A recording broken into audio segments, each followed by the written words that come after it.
కేంద్ర ప్రభుత్వ లెక్కల ప్రకారం జగన్మోహన్ రెడ్డి ప్రమాణ స్వీకారం చేసిన తర్వాత ఈ 4 సంవత్సరాల 8 నెలల్లో సుమారుగా 450 మంది యువకులు ఆత్మహత్యలు చేసుకోవడం జరిగింది. నేను అడుగుతున్నా ఈ రాష్ట్ర ముఖ్యమంత్రిని, నేను అడుగుతున్నా ఈ కోడికత్తి ముఖ్యమంత్రిని, పరిశ్రమలో పెట్టుబడులు తీసుకురావాల్సినటువంటి ఈ కోడిగుడ్డు మంత్రిని అడుగుతా ఉన్నా, ఆంధ్రప్రదేశ్ రాష్ట్రానికి మీరు తీసుకొచ్చినటువంటి కంపెనీల పేర్లు చెప్పగలరా? చంద్రబాబు నాయుడు గారు 5 సంవత్సరాల హయాంలో ఆంధ్రప్రదేశ్కి తీసుకొచ్చినటువంటి కంపెనీల గురించి, పెట్టుబడుల గురించి, ఉద్యోగ ఉపాధి అవకాశాల గురించి చర్చించడానికి మేము సిద్ధం. కానీ ఈ రోజున మీరు చేస్తున్నటువంటి అవినీతి వల్ల, మీరు భయపెడుతున్నటువంటి వాటి వల్ల లులు గ్రూప్ ఎనిక్కిపోయింది, ఫ్రాంక్లిన్ టెంపుల్టన్ ఎనిక్కిపోయింది, రిలయన్స్ ఎనిక్కిపోయింది, అమర్ రాజా ఎనిక్కిపోయింది. శాంతాడన్ని కంపెనీలు ఆంధ్రప్రదేశ్ రాష్ట్రం నుండి ఎప్పుడో 15-20 సంవత్సరాల క్రితం ఆంధ్రప్రదేశ్ రాష్ట్రానికి వచ్చినటువంటి విశాఖపట్నంలో HSBC కంపెనీ కూడా పక్క రాష్ట్రానికి తరలిపోయినాయి. నేను అడుగుతున్నా, ఇవాళ ఆంధ్రప్రదేశ్ రాష్ట్రంలో వైఎస్ఆర్సీపీ మంత్రుల్ని మీ నియోజకవర్గాల్లో, మీ జిల్లాలలో, మీ ప్రాంతాలలో నిరుద్యోగులు ఆత్మహత్యలు చేసుకుంటా ఉంటే మీకు కనపడట్లేదా అని అడుగుతా ఉన్నా. నిరుద్యోగుల ఆకలి కేకలు మీకు వినపడట్లేదా అని అడుగుతా ఉన్నా. నిరుద్యోగులు మీ నిర్ణయాల వల్ల వాళ్ళ బతుకులు ఛిద్రమవుతా ఉంటే మీకు కనపడట్లేదా అని నేను అడుగుతా ఉన్నా. 6 నెలల్లో మంచి పేరు తీసుకొచ్చుకుంటారని చెప్పేసి ప్రమాణ స్వీకారం సందర్భంగా మాట్లాడినటువంటి ఈ ముఖ్యమంత్రి ఎందుకు ఒక పరిశ్రమ తీసుకురాలేదని నేను అడుగుతా ఉన్నా. ఎందుకు ఒక డిఎస్సీ లేకపోయామని నేను అడుగుతా ఉన్నా. ఎందుకు ఒక గ్రూప్ 1, గ్రూప్ 2, గ్రూప్ 3 పోస్టు వేయలేకపోయామని నేను అడుగుతా ఉన్నా.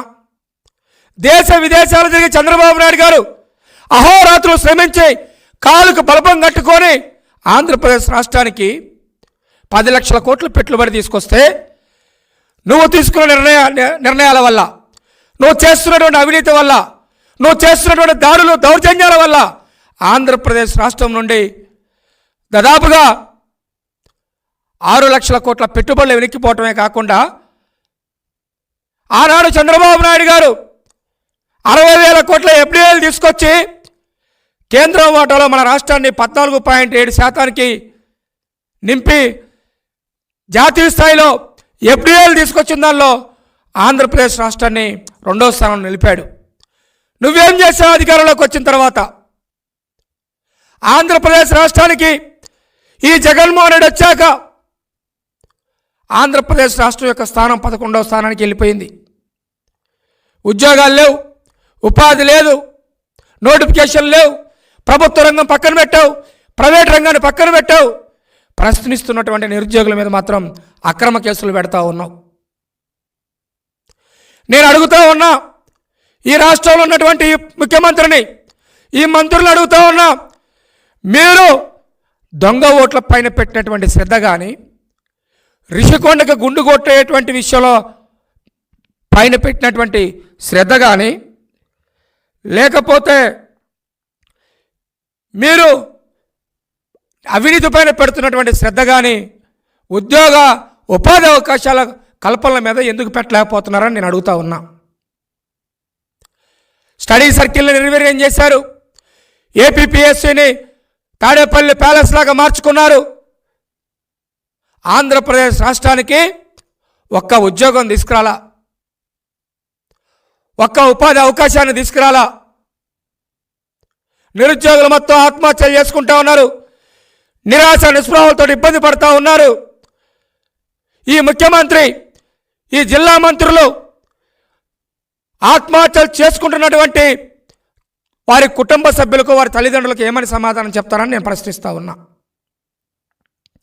మేము అన్ని పరిశ్రమలు తీసుకొచ్చాం, ఇన్ని పెట్టుబడులు తీసుకొచ్చాం, అన్ని ఉద్యోగ నోటిఫికేషన్లు వేసామని చెప్పేసి నమ్మబలికేటువంటి ప్రయత్నం చేస్తున్నటువంటి వైఎస్ఆర్సీపీ మంత్రులకు కానీ, శాసనసభ్యులకు కానీ, సలహాదారులకు కానీ, సాక్షాత్తు ఈ రాష్ట్ర ముఖ్యమంత్రికి నేను ఒకటే సవాల్ విసురుతా ఉన్నా.